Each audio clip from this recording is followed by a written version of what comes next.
Good evening and welcome to Grace Church Cowley. It's great to have your company here for our next Cowley Conversation. Here we are coming to you live from our church building opposite the police station in Cowley.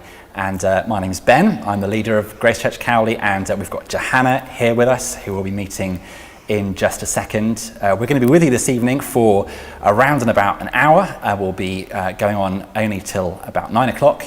And this is the format of the evening. We'll be chatting to Johanna, first of all. Then we'll have a little reflection from me after what she's been saying.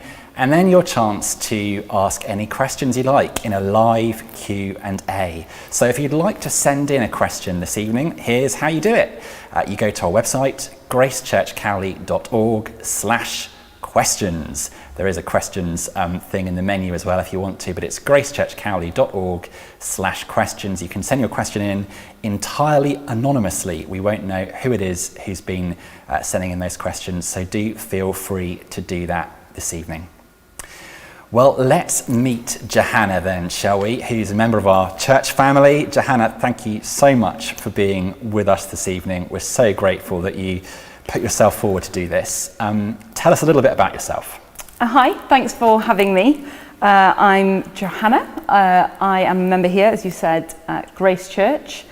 And I've been a member since we started just a year ago. I'm married to Jonathan and I have two little girls, Lydia and Lois, and I work for Oxford University. Oh, wonderful. Excellent. Good summary. Well, hello to Jonathan, who's probably watching at home. And you're going to be speaking this evening as one of our church family and as a Christian, with a Christian's perspective on things. So how long have you been a Christian for? Probably all my life. I grew up in a Christian home, and as much as I've been able to understand who God is, I have understood that and what Jesus has done for me. I have felt that more at some times, and I've been quite far away from that at other points and maybe sort of rejected it from my life at some stages. But I've been really actively a Christian for the past 9 or 10 years. Okay, great. And that'll be different for different people in our church family. Some have been Christians for all their lives, some for a lot less time. Myself would be in that latter category as well. Okay, well, we're here this evening to speak about finding peace when our world falls apart. This is a year when many people's worlds feel like they've fallen apart with the pandemic that's going on. So it's a really good opportunity to think about these sorts of things. Tell us, Johanna, so 2 years ago, what exactly happened? So 2 years ago, I was pregnant with my second baby. I'd given birth a year before to Lydia, my eldest. And it was quite a difficult pregnancy. I had had quite a lot of bleeding. I'd been in and out of hospital quite a bit. And then early in the morning, on the 5th of September, at 31 weeks and 2 days, I went into labour. As I say, it'd been a difficult pregnancy, and the baby, Ailsa, hadn't moved a huge amount, and so I immediately went to panic stations. We rang the hospital, they told us to come in immediately. Rang my parents, they came over. My dad looked after Lydia and Mum took us up to the hospital. We went in, we were seen relatively quickly, and the midwife said, "I'm just going to go and get this stuff and we're going to take your observations." And I said to her, please can you just check that everything's okay? Can you check her heart? Because I just knew something was wrong. You know, it's 31 weeks and I'm in labour, something is wrong. And she said, okay, that's fine, we'll do that. So she got the heart monitor and she put it on my tummy and she couldn't find a heartbeat. So I start saying, you can't find her, can you? You can't find her. But she says, it's okay, sometimes it can be hard. So I'm just gonna go and get a colleague and we'll come back and we'll have another look. So she goes away, comes back a few minutes later, and she comes back with 2 doctors and one of those portable scanning machines. And the doctor puts the scanning wand thing on my tummy. And ultrasounds are amazing things, aren't they? You've got kids, so you know what they look like. And you normally put the wand on the tummy, and up on the screen comes this amazing image, this moving image. It's got so much life in it, doesn't it? And it's noisy, and it's, there's this little baby who's just full of tiny little movements and hiccups and things like that. But they put the thing to my tummy, and it looked like the picture of an ultrasound, because it was still. And it was silent. And so we knew that she had died. But then the doctors conferred, it seems that apparently 2 doctors to confirm a death in utero. And so they conferred, and then the doctor said, "I'm really sorry, but your baby has died." And everything stopped, In that moment, I think I made some kind of guttural noise, like some kind of a scream or something. I kind of vaguely remember that. And Jonathan, my husband, actually collapsed. Because everything broke. Those words, "I'm sorry, your baby has died." So, yeah.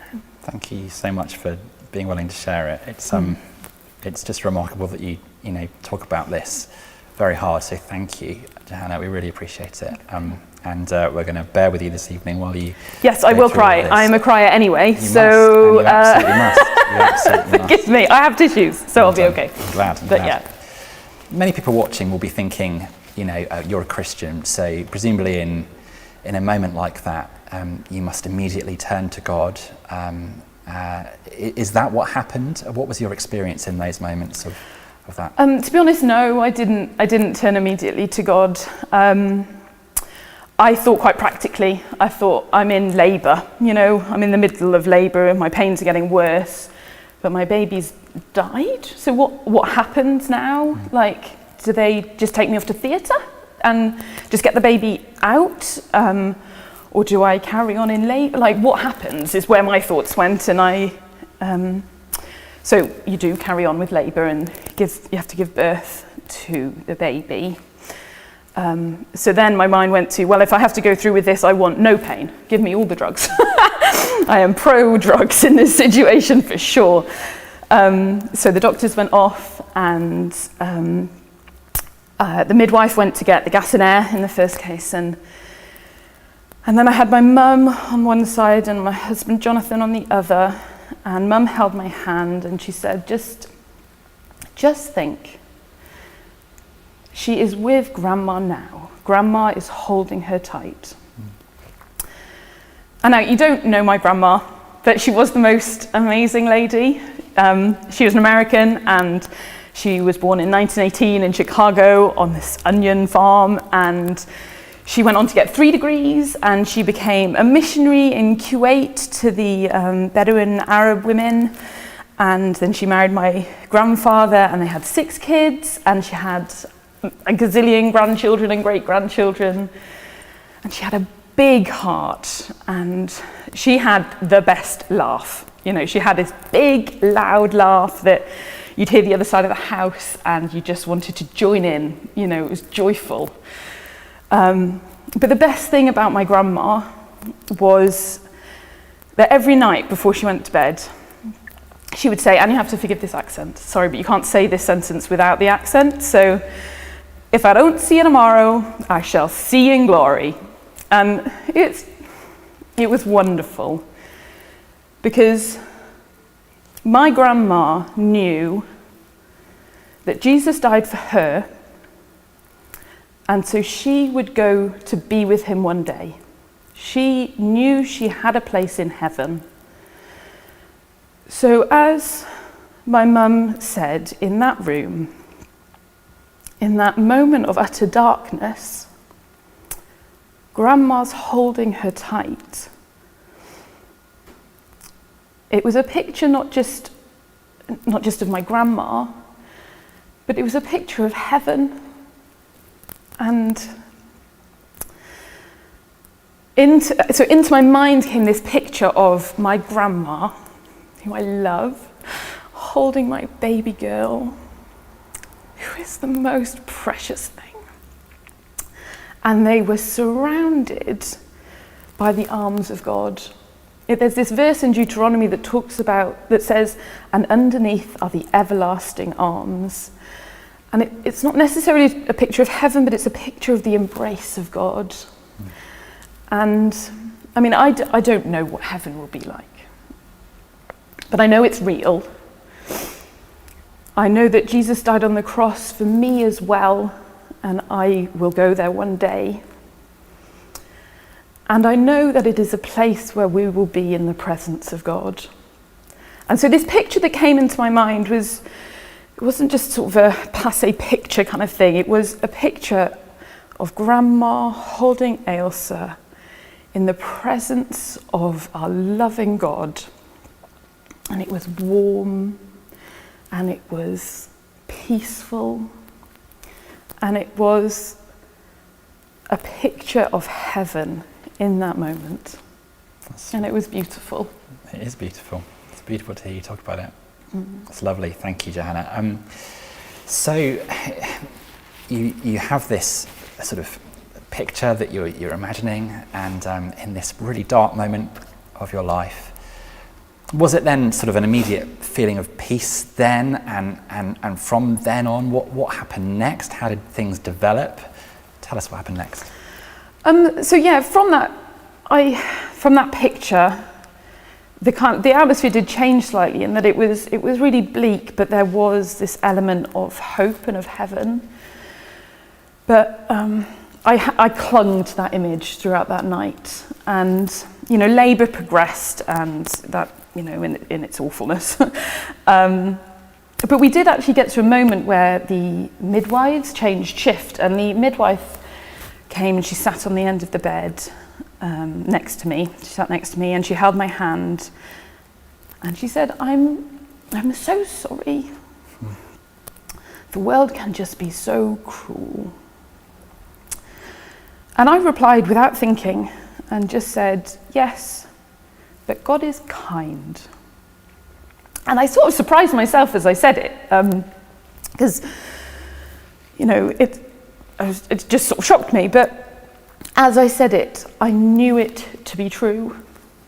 And as I reflect back on it, I know that actually throughout that night, God gave me, there's this verse in the Bible, in another book called Philippians, that talks about the peace that passes understanding.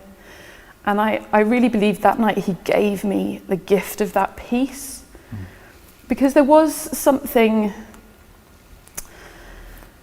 in my heart, I knew deep in my being that God was kind, and that I was peaceful about where Ailsa was and what was happening. And though I was still in the midst of grief, I did feel a peace in the middle of that situation.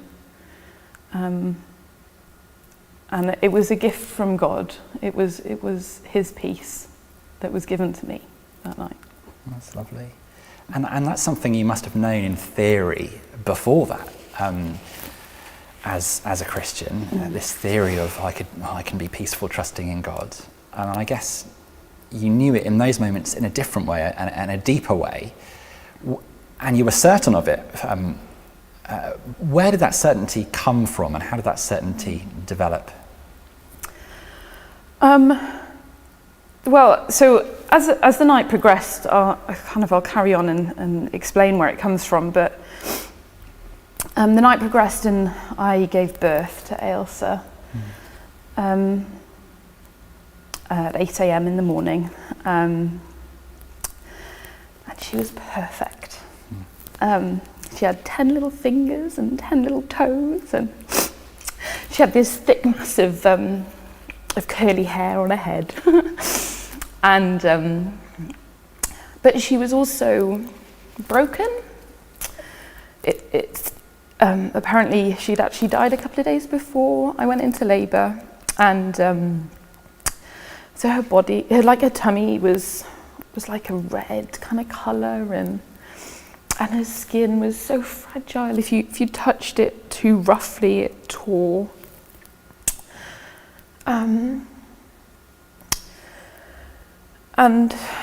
But we held her and we loved her, and those moments were really precious. And also so Jonathan was there, we were there together, and my mum was there, and my dad arrived, and my sister arrived as well. And my sister, at one point, she picked up my phone and she said to me, Johanna, have you looked at your phone at all today? And I sort of said back in a tone of voice you can only really use with a sibling, I think, kind of that scathing tone of a voice. Like, no, Florence, obviously I've not looked at my phone this morning. I've had a few other things going on, you know. She ignored it and carried on and said, so you haven't actually seen your verse for today, have you? So I've got an app on my phone that every morning pops up a verse from the Bible. Yeah. And I said, no, I haven't. She said, do you mind if I read it to you? I said, fine. And it was from another book called 2 Corinthians, and it was chapter 4, verses 17 and 18.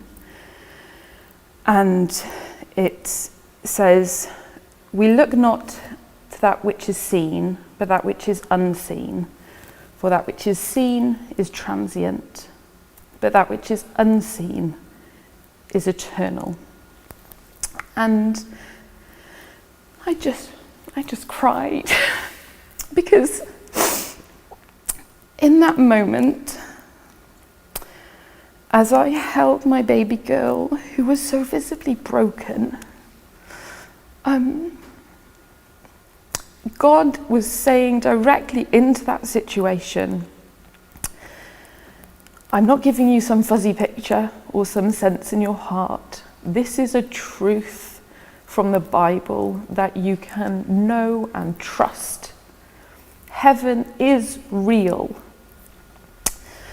And this broken body that you hold, it's just the thing of a moment. But Ailsa has been made for eternity, and she's in eternity. And it was something I could grab with two hands. You know, I believe the Bible is true. I know it to be true. And here was God directly speaking into the situation I was in and saying, here, know this to be true today.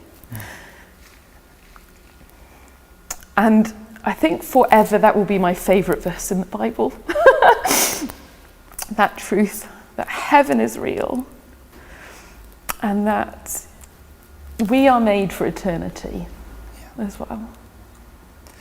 So great to hear you saying these things, because we can just hear as you talk that you're not talking as someone who is just a trite, simple truth, but it's a deep truth, and that's great.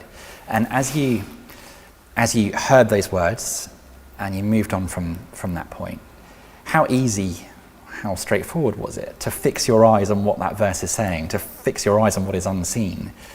To many people watching, that might sound crazy. How do you fix your eyes on something that's unseen? How easy was it going on from there? Not very, because, you know, grief is real. It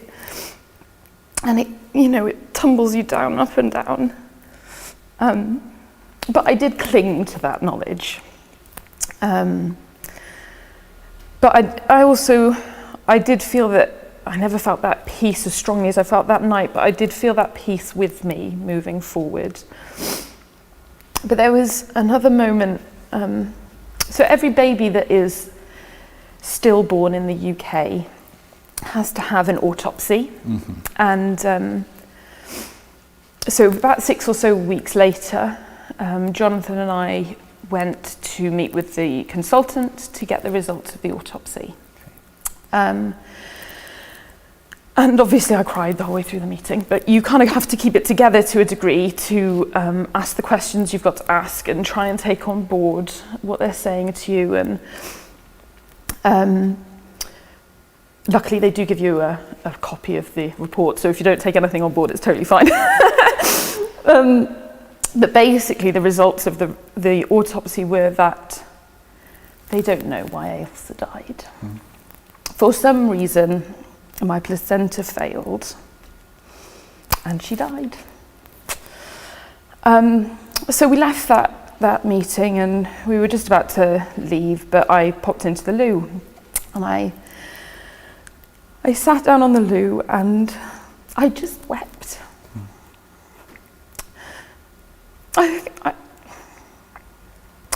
You kind of, in grief, you kind of move forward and you work out how to do day by day. And actually with a stillborn baby, it's kind of funny because life doesn't really change. You do actually carry on with your day as it was, your life as it was.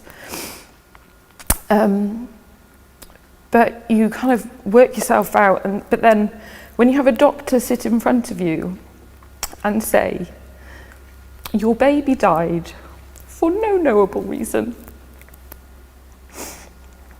everything breaks again. And so I just wept, sitting there on the loo in the JR. And into my head, I heard this voice say, I am your rock and your refuge. And it wasn't some voice of God kind of moment, but it was God speaking to me.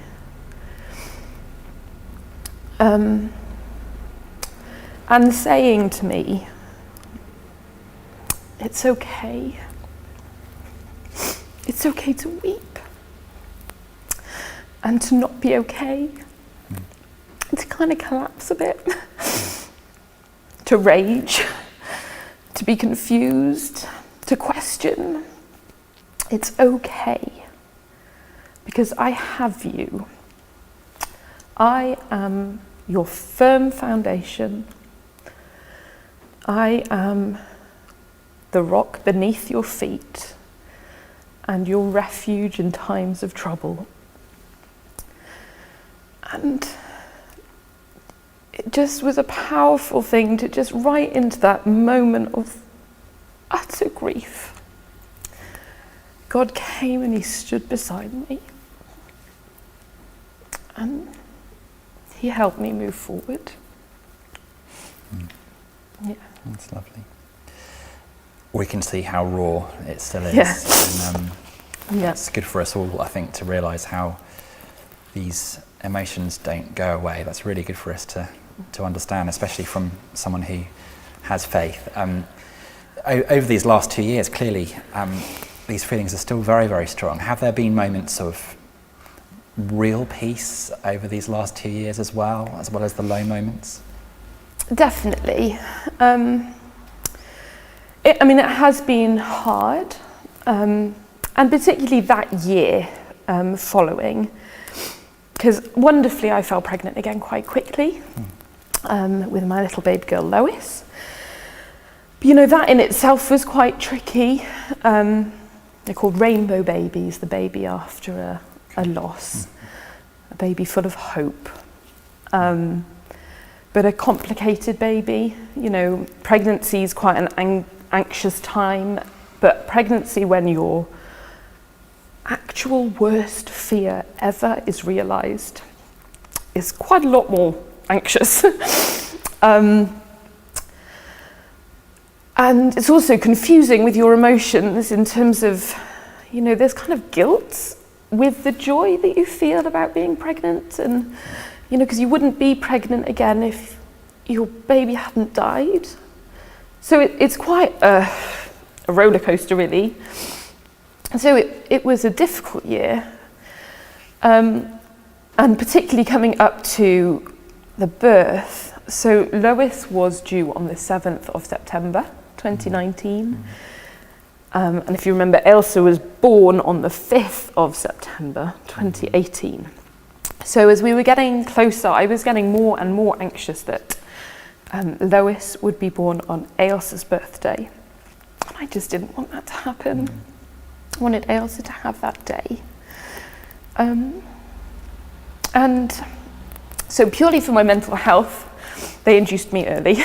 Because medically, actually, the pregnancy had been kind of textbook. It had been totally fine, wonderfully. So on the morning of the 31st of August, I went in to be induced.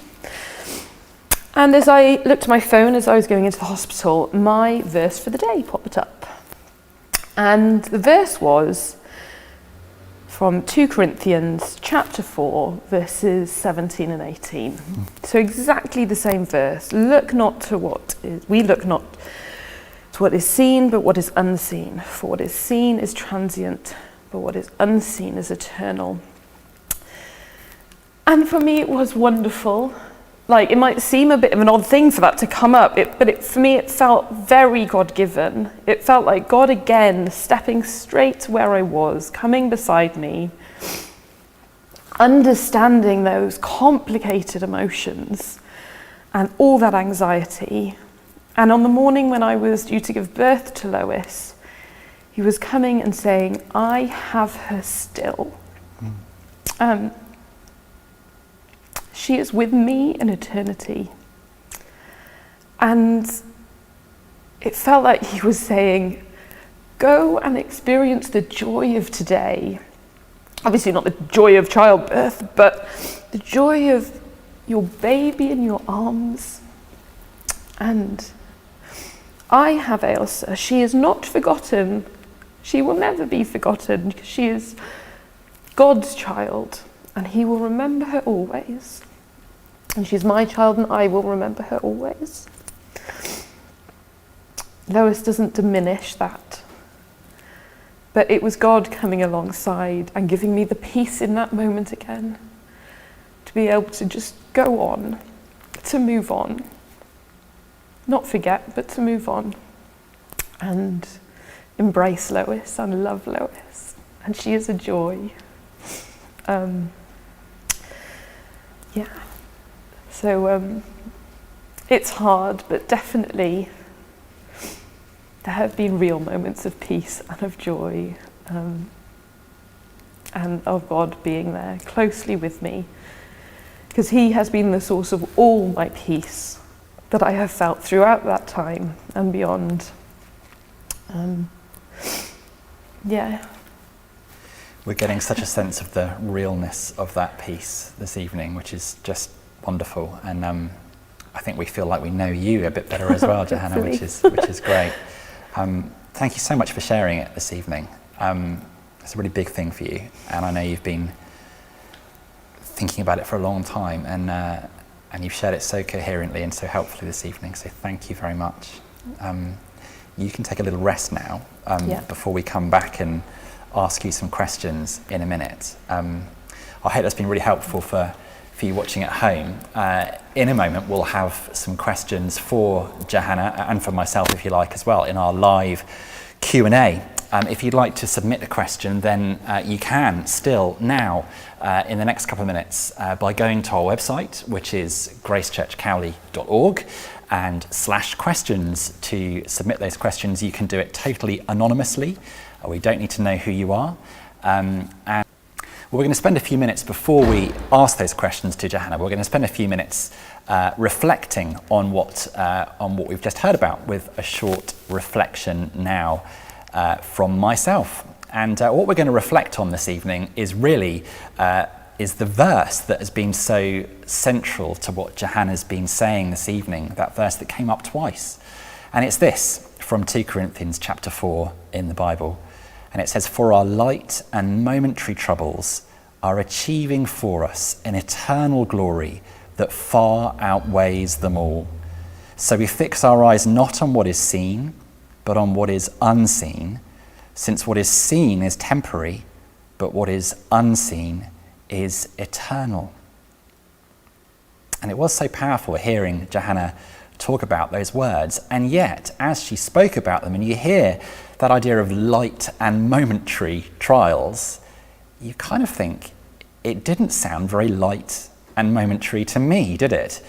That doesn't seem like the right description of Johanna's experience. Her world really did fall apart totally. How can we be so insensitive to call it light and momentary? As I was working on this reflection, actually, there were several things going on that I was aware of with other people as well. Some close friends of ours had some very sad news about their pregnancy. Then I met a minister from a neighbouring church in Oxford. I never met him before, a new minister. And in our very first conversation, he told me how only last year they lost their baby daughter at 8 months old. And then we heard about a friend of ours and their dad who had just been put into an induced coma with COVID-19. And we just think, wow, trials are not light and momentary, are they? Well, you know, Paul, the Apostle Paul, who wrote these words in the Bible, he had lots of trials too, really hard times. This is what he said a few sentences earlier. We are hard pressed on every side, but not crushed, perplexed, but not in despair, persecuted, but not abandoned, struck down, but not destroyed. And that sounds very like what Johanna was saying, wasn't it? Being through incredible hard times, incredible pain, and yet not destroyed by it. Paul, who was writing these words, was severely persecuted for trusting in Jesus. That's where his suffering was coming from. He was beaten, he was almost stoned to death. They were not light and momentary trials, really, were they? And yet he says, for our light and momentary troubles are achieving for us an eternal glory that far outweighs them all. And here's the point. The point is that yes, trials, troubles are weighty, but they are outweighed because of what's on the scales with them. And what is outweighing them is something much more weighty, and that is eternal glory, in Paul's words. And that is the hope, isn't it, that Johanna kept on talking about again and again, and it's so wonderful to hear. Paul's suffering, Johanna's suffering were very real indeed. They were very hard, and we cannot minimize the suffering. Being a Christian doesn't make you immune to suffering or make it easy. In fact, for Paul, it actually led him to suffer the fact that he was a Christian. But the point is, it is temporary. Paul found, Johanna found, that even in the midst of suffering, something really lasting dominated their horizons. So we fix our eyes not on what is seen, but on what is unseen, since what is seen is temporary, but what is unseen is eternal. That is finding peace when our world falls apart, isn't it? Fixing our eyes on something. Now, I know we're looking at Johanna and thinking, I could never be like Johanna. We feel that, don't we? It must be her personality or something that enables her to be so strong or so have so much faith in God. How can you fix your eyes on something that you can't see? Well, what if you had something proven to actually look to? Do you remember from your history lessons at school, do you remember this guy? He's got a great name. His name is Vasco da Gama. I loved his name when I was at school. It's a great name.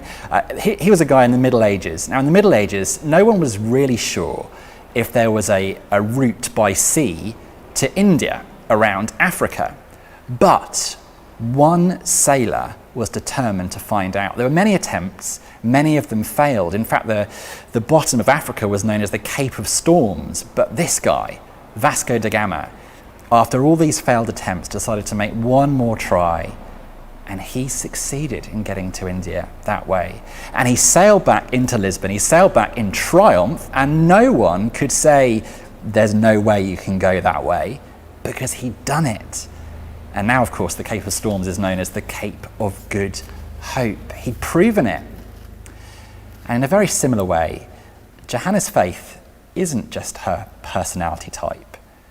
Actually, no one needs to doubt the truth of what Johanna's saying because someone's proven it.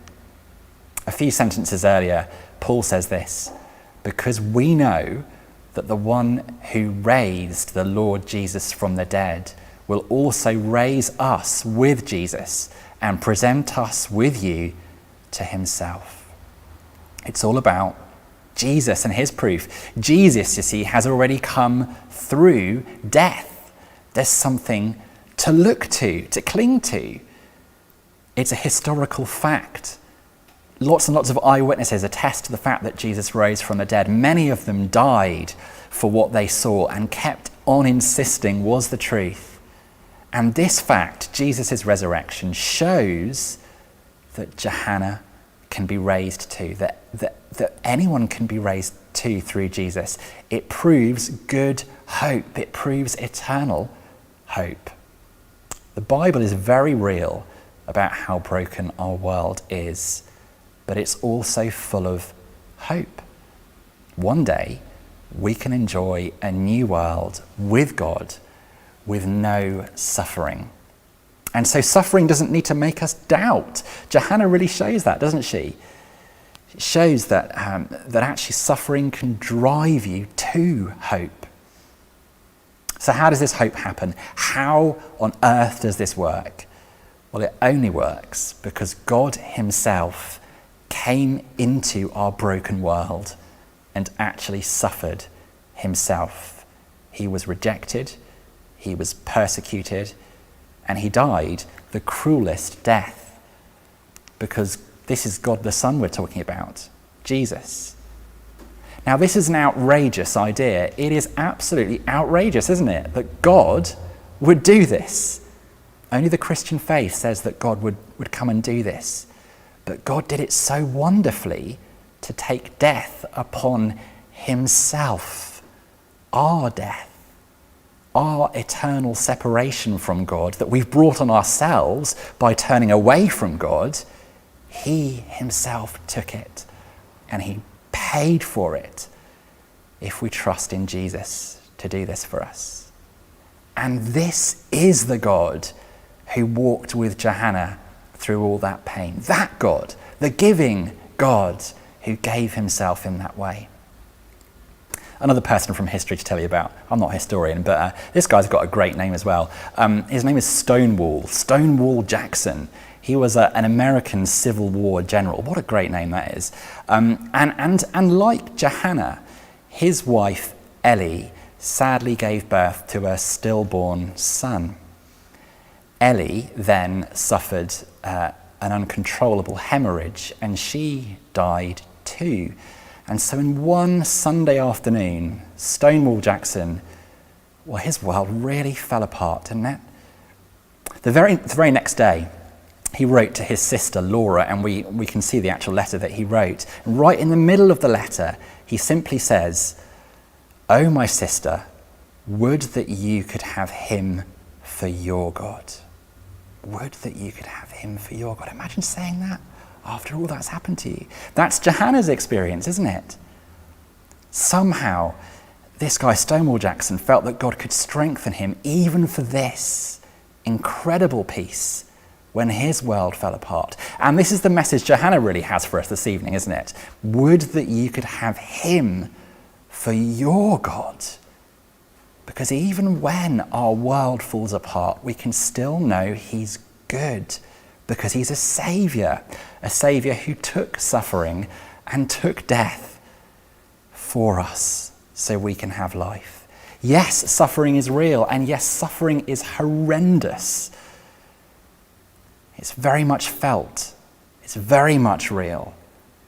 It's very much seen, but there is something unseen that we can fix our eyes on. It's what Johanna had her eyes fixed on, and it far outweighs it all, even when our world falls apart.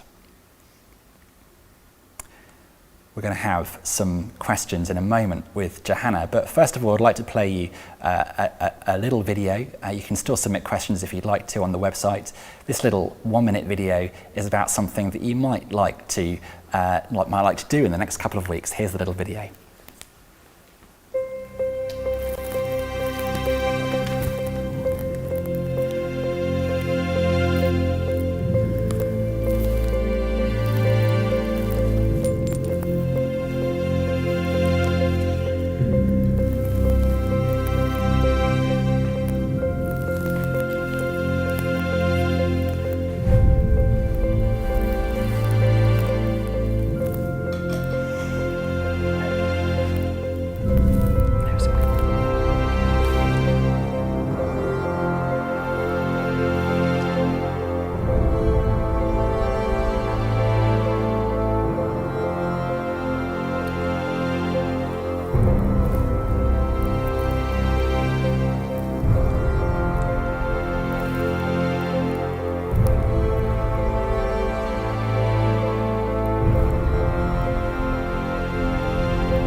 one life. What's it all about?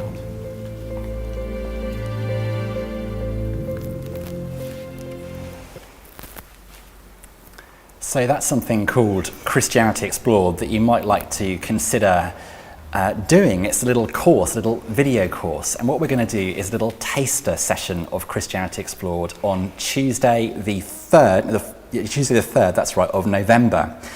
We'll do a little taster on Zoom. What we do is watch a little short video together, then we look at a passage of the Bible together, and we have a little discussion, and you can ask any questions you want to. We'll do it over the 4 Tuesdays of November, but the first one, the 3rd of November, is just a taster session, and you're very welcome to come along to it with no obligation to go any further. If someone invited you to watch this evening, who's part of this church or who you know, then you might like to say, hey, let's go along together for a bit of moral support and just give it a try. If you'd like to do that, then contact us via the website or via that person you know by email. Well, thank you very much for the questions you've been sending in this evening. They are much appreciated. We've had a few in, and I'm going to put them to Johanna. I think they're mainly for Johanna this evening, but we'll see how we go. The first one we've got here is, what did you find was the most helpful thing that people did to support you immediately afterwards, and then also in the long term? So we felt really supported and loved following Ailsa's death, and we were supported in loads of ways. People gave us food, gave us meals, so we didn't have to think about those sorts of things. People prayed for us, and we really, really appreciated that. People gave us tokens to remember Ailsa. My auntie and a good friend, they made us quilts, beautiful quilts with her name on, and a cousin sent this kind of embroidery thing with the verse from Proverbs, she is more precious than rubies. And these are sort of mementos that I hold dear now. This necklace I'm wearing has 2 tokens from friends, forget-me-nots, and a ring with Ailsa's name. And I think things like that were just quite precious. They were, tokens to say we remember her too. She is precious, she is loved, we love you, we're holding you. And I think moving forward, and also in that people gave us space, but were also there. So kind of people sent texts that I didn't have to reply to if I didn't want to reply, if I wasn't in a moment where I could speak. And that was really helpful. But it showed that they were there and they were thinking, but it gave me space as well. It's great to hear that people kind of go towards you when you're suffering such a moment of loss. I think often we think, I can't approach someone who's in that situation because I'll say the wrong thing, but actually it's incredibly valuable, isn't it, when people sort of approach you? Definitely. Okay. Definitely. That's good. Here's another question for you. Was there any point where you or Jonathan were angry at God? Yeah. And angry at just the randomness, I think, as well. I don't feel angry now, because I think what happened is that Ailsa died because we live in a world that's broken, and it is a world in which awful things happen, but it's a world that God created. And he also then created a way for us to get out of the brokenness. He came into the brokenness and created a path out of it. He didn't just sort of leave us in this place of chaos and randomness. And so for me, a God who can do that, who steps into the brokenness and offers us a path out of it, I can't really be angry at him, because I find, that is the source of all my joy, really, that he did that for me. hope that makes sense. That's a good answer. That's a good answer. It's good to hear a Christian actually saying that, you know, it's a temptation to be angry at God, and that we feel, you know, these deep feelings. That's really helpful to hear, I think, as well. And in a similar way, another question here: are you ever tempted to doubt whether God is good? I mean, many people watching would think you've got lots of reason to doubt God's goodness. Are you tempted to, and how do you grapple with that? I'm not, I have to say, because the world can be so cruel. Like that statement that the midwife said was true, but God is the source of all goodness on earth. And for me to sort of look at this world, which is so broken, yet to see love and compassion and kindness to one another, I just, for me, it just screams of God and his goodness, because it's only through God that can still be there, kind of, because why would we not just sort of sink into the despair that sort of you should feel? I should feel despair because of what happened. I should feel broken. I should feel so many levels of grief, but actually there is good, and that good is from God, because God is good. You know, he is the source of all good. Does that make sense? It does, yeah. Okay. And it does very much so. And in your experience, I think we can really hear that coming through. And are there things you particularly cling to about God that help you keep on believing he's good, as well as how he's been there for you and everything? Are there things that just strike you from what you know about him or have come to know him?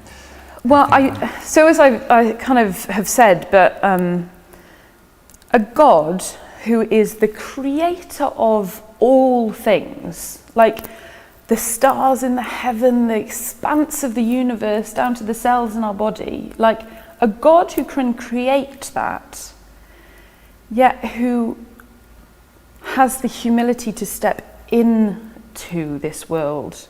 We're coming up to Christmas, and Christmas is the most amazing thing. God, who made the world, came into the world to show us himself so that we could know him. And more than that, he then suffered death on a cross, beating death, rising to life, so that we could not just know him, but know him for eternity and be with him in heaven. Like, that is something that I definitely cling to, and I know to be true, and I know it's amazing. Just think about a God who does that. It fills me with wonder. And yeah, I can't quite remember what the question was, but I hope that answers it. It's pretty good, yeah, it's pretty good. And so this is what I love about chatting to you, Johanna, about this, is because you've got this real heartfelt experience of knowing God in those real moments of pain, and yet you've also got this big perspective on who God is, and somehow the two come together, and I think that's just really wonderful for us to hear. Often we've got one or the other, but you're very clear on both, so thank you. Another question for you, a bit more personal. What have been your thoughts on how to best remember Ailsa? And is it more helpful when people don't acknowledge her? That's the way it's phrased here. Or is it more helpful when people do acknowledge her? There's an Instagrammer that I follow, and her big thing is say his name. She lost her baby Teddy, and I think it's really important when people lose a baby to say their name, because those babies, they are real, and they are real to those parents, and to not acknowledge them. You don't have to talk about them all the time, because obviously that would be a bit weird, but to not acknowledge them is to not acknowledge this huge thing that has happened to these people and to this family. There is not a day I don't remember Ailsa, still, 2 years on. We actually have a picture in our house. The way that I wanted to remember Ailsa, and I decided on that night, giving birth, I wanted in my house something that said, God is kind. Because that became such a truth to me that night that I wanted to remember Ailsa in light of that truth. And so I actually commissioned a friend of mine who's an artist to create a picture for us. And she did, and it hangs in our house upstairs. And it's beautiful. It's kind of an abstract picture, but for me, it's a beautiful picture of Ailsa and Jesus the Lamb, which the Lamb is a picture of Jesus as the frail thing that he became for us, but the strength that he showed in that. And I'll show it to anyone who comes to my house. It's really beautiful, and I love it. And please say her name to me. Okay, that's very helpful. Thank you. I think we've got one final question, which is, as we bring things right back to the present, it feels a funny question to ask because we've just watched you tonight and we can feel the pain, and yet, does it get any easier, is the question. Yes, it does, because grief does get easier. I've wept tonight as I've really thought about what happened, but I can now talk about her without crying all the time. So it does get easier. But that doesn't mean I forget her. There are still things that come up and they take my breath away, in terms of like the grief hits again. But generally, yes, it does. Yes, it does get easier. I still struggle with things. I struggle with the verse in the Bible that says he knit me together in my mother's womb. I just find that a hard verse, and I think I always will. But it also speaks of a God who cares down to the creation of us in our mother's tummies. And he cared for Ailsa there too. So yeah, I think it will always be hard, but it definitely gets easier. Okay, thank you. It's good on many levels this evening to hear from you. I mean, not least because we know better how to talk to you and to others who face similar things to you. So that's really, really good. But it's lovely to hear about your faith as well. And I hope that's been really powerful to people this evening. I'm sure it has been to me. It's the second time I've heard the full story, actually, because we talked it through before this evening, obviously. But wonderful. Thank you so much for being willing to do it and for doing it so graciously. And thank you, and for bearing with the questions as well. We haven't got through all the questions this evening, so if you did send one in and didn't manage to have it answered, my apologies. We've had to be slightly selective, but thank you for the questions you did send in, and I hope it's been really helpful for you watching at home this evening. Couple of things just to say before we close then. One is that we do live streams every Sunday of our service. Coming up then this Sunday at 10:30 is our regular Sunday service. We'll be thinking about some of the big issues of life in a slightly different way at 10:30 this Sunday. And then after this Sunday, we move actually into having two services on a Sunday morning because we can't fit everyone in the building in a socially distanced way. So from then on, our live streams will be at 9:30 and 11 o'clock. So not this Sunday. This Sunday is 10:30, but after that, 9:30 and 11. You are most welcome to join us for those services. Just tune in, get the vibe, see what you think. We won't know you're there. You're obviously very welcome to come into our church building as well and be here for the actual socially distanced service too. Final thing to say is about Christianity Explored. If some of those things that we've been talking about this evening just intrigued you and resonated with you, and you were thinking, I just really love to think about some of those deep truths that Johanna's talking about, or I'd really like to ask about them, you are most welcome. So on the 3rd of November, Tuesday, the 3rd of November, we'll have that taster session. We'd love you to come along on Zoom. If you'd like to do that, please do contact us via our email address on the website, which is info@gracechurchcowley.org, or tell somebody you know who's part of this church, or somebody you know who's a Christian, and they would love to come along with you and encourage you in that. Just come to the taster session, and you're welcome to stay for the other 3 sessions if you want to, or not if you don't. There we are. We said we'd be done by 9 and we're done slightly early, which is excellent. So thank you so much, Johanna. We really appreciate it. Thank you very much. Thank you to Pascaline, who's in the distance here in the background doing all the technical things this evening, making it run smoothly. Thank you to you for watching at home. We'll see you soon, and God bless.